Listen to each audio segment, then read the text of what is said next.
নমস্কার, আপনারা দেখছেন কলকাতা টিভি, সঙ্গে রয়েছি আমি আয়ুষী। এই মুহূর্তে আমি দাঁড়িয়ে রয়েছি ধর্মতলায়। হ্যাঁ, ঠিক সেই ধর্মতলায় যেখানে কিছু ঘন্টা আগেও কুরুক্ষেত্র চলছিল। বলা যেতে পারে যে ধর্মতলা রীতিমতো রণক্ষেত্রের রূপ নিয়েছিল। সেই ধর্মতলা কিন্তু এখন অবধি আমি যতদূর দেখতে পাচ্ছি শান্তিপূর্ণ। ধর্মতলায় কিন্তু এখন যথেষ্ট শান্তিপূর্ণ পরিবেশ। আজ 8টি বাম ছাত্র সংগঠনের ডাকে সাড়া দিয়ে হাজার হাজার মানুষ শিয়ালদা স্মার্ট বাজারের সামনে থেকে ধর্মতলা অবধি মিছিল করেছেন, প্রতিবাদ করেছেন, ধর্মেন্দ্র প্রধানের ইস্তিফা দাবি করেছেন, পদত্যাগ দাবি করেছেন, তার সঙ্গে নিট প্রশ্নফাঁস কাণ্ডের প্রতিবাদ জানিয়েছেন।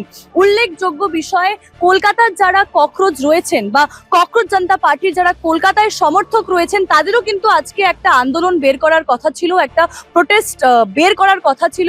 তবে কালকে তারা যখন অ্যাপ্লাই করেছিলেন পারমিশনের জন্য, সেই পারমিশন তাদেরকে দেওয়া হয়নি। সেই কারণে কলকাতার যারা ককরোচ ছিলেন তারা কিন্তু বামেরদের এই মিছিলের সঙ্গে হাতে হাত মিলিয়ে, কাঁধে কাঁধ মিলিয়ে, গলায় গলা মিলিয়ে কিন্তু মিছিল চালিয়েছিলেন শিয়ালদা থেকে ধর্মতলা অবধি। তবে দেখা যায় ধর্মতলায় কিছুক্ষণ শান্তিপূর্ণভাবে পথ অবরোধ, শান্তিপূর্ণভাবে মাইকিং স্লোগানিং চললেও কিছুক্ষণের মধ্যে কিন্তু বিশৃঙ্খলা সৃষ্টি হয়। বলা হয় যে যারা আন্দোলনকারী ছিলেন, দেখা যায় তাদের মধ্যে থেকে কিছু লোক পুলিশ যারা ছিলেন তাদের দিকে লক্ষ্য করে জুতো, বোতল, ছাতা ছুটতে শুরু করে এবং যথারীতি তারপরেই কিন্তু পুলিশ লাঠিচার্জ শুরু করে এবং সেই পথ অবরোধ যেটা চলছিল, যে প্রতিবাদ চলছিল, সেটা ভঙ্গ হয়ে যায়। ধুন্ধুমার পরিস্থিতি তৈরি হয়। যারা আন্দোলনকারী ছিলেন এবং যারা পুলিশ অফিসিয়ালস ছিলেন তাদের মধ্যে কিন্তু একটা সংঘর্ষের সৃষ্টি হয়। যন্তর মন্তরে ঠিক যেমন বিশৃঙ্খলা দেখা গিয়েছিল, ঠিক তেমনই কিন্তু কলকাতাও সেরকমই বিশৃঙ্খলা তৈরি হয়েছিল। পুলিশের লাঠিচার্জ, কাঁদুনি গ্যাস সবকিছুই ছোড়া হয় সেই সময় দেখা যায় যে যারা এসএফআই বা যারা বাম ছাত্র সংগঠনের যারা কর্মী সমর্থক ছিলেন তারা তখনও মাইকিং করে গিয়েছেন যাতে এই আন্দোলন পিসফুল ভাবে হয়।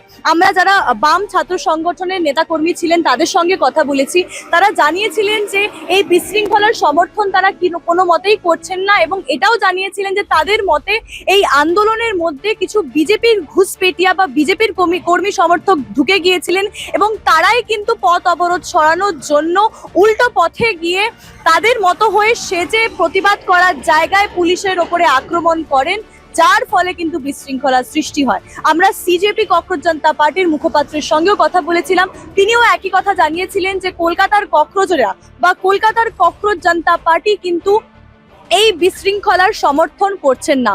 ধর্মতলায় যখন যেরকম ধুমধুমার পরিস্থিতির সৃষ্টি হয় তখন দেখা যায় যে বাম ছাত্র সংগঠনের যা ট্রাক ছিল বা কর্মী সমর্থক ছিল তারা সেই মিছিলটাকে বাড়িয়ে নিয়ে যায় রানী রাসমণির দিকে এবং ওখানে বলা হয় যে রাত দখল হবে।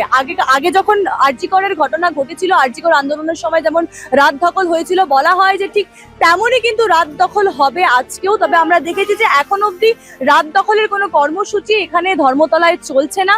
যেখানে রাত দখল হচ্ছিল সেখান থেকে যারা রাত দখল করছিলেন তারা বাড়ি চলে গেছেন কিছুক্ষণ আগেই। তাই জন্য ধর্মতলা, যেটা কিছু ঘন্টা আগেও রণক্ষেত্রের রূপ নিয়েছিল, এখন মোটামুটি শান্ত।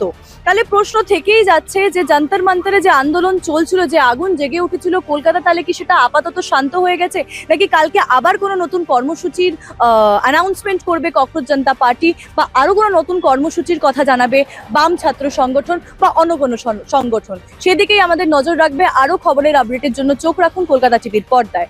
কলকাতা টিভি, রাত দিন 7 দিন।